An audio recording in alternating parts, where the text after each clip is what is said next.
আজকে টুকিটাকি বাজার। তো ছেলেকে নিয়ে স্কুল থেকে আসার সময় হচ্ছে যে টুকটাক কিছু জিনিস আমার খুব দরকার ছিল, দুইটা জিনিস। তো ওগুলা নিয়ে আসছি, আর বাকিগুলো হচ্ছে ছেলের খাবার।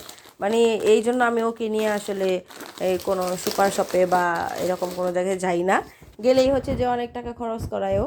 তো প্রথমে হচ্ছে যে ও সেখান থেকে হচ্ছে এই ওয়েফারটা নিয়ে আসছে, কারণ উনি ট্রলি নিয়ে ঘুরে, ওনার যেটা মন চায় সেটাই নেয় ট্রলিতে। এটা নিয়ে আসছে। দেন হচ্ছে বললো আম্মু আমি এটা খাবো, এটা নিয়ে আসছে, একটাই নিছে।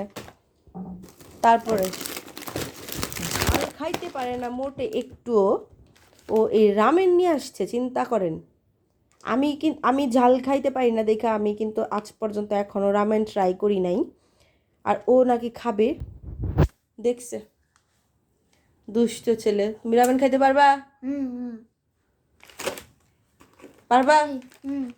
না খাইতে পারলে তোমার খবর আছে। তো হচ্ছে রামেন নিয়ে আসছে, দেখেন।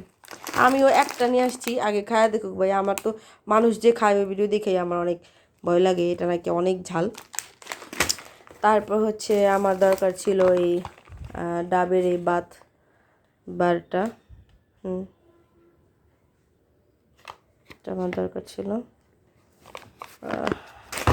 তারপর ছেলের হচ্ছে ব্রাশটা নষ্ট হয়ে গেছে। ও হচ্ছে যে ব্রাশ হচ্ছে মানে ব্রাশ ঠিক মতো না করে হচ্ছে চাবায়। তো এইটা ওনার পছন্দ মতো এটা নিয়ে আসছে।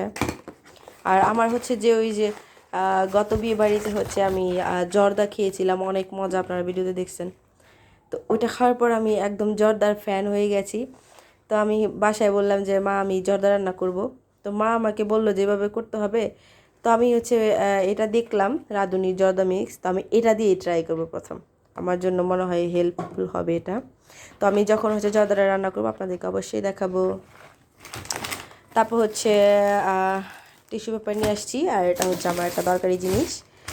তো আজকে এটাই ছিল আমার টুকিটাকি সুপার শপ থেকে করে আনা বাজার। তো আমার ভিডিওটা যদি ভালো লাগে অবশ্যই আমার চ্যানেলটা সাবস্ক্রাইব করবেন, আর অবশ্যই একটা লাইক দিবেন, আর কিছু না কিছু অবশ্যই কমেন্টে লিখে যাবেন। আল্লাহ হাফেজ বলো সবাইকে। আল্লাহ হাফিজ। সাবস্ক্রাইব করতে বলো। সাবস্ক্রাইব করে দিবেন।